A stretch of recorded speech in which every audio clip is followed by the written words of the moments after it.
First, take 2 bands and create a diamond shape.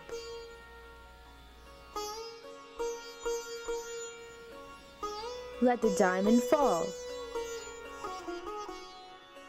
Grab the other 2 bands and create a figure 8. Turn the ring so that the 2 bands are in the bottom.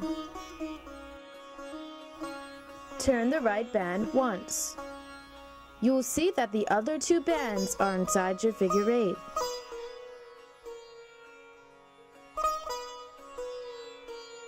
Take the left band and work it in.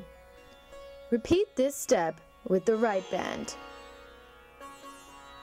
Let both bands drop naturally. It should not seem forced.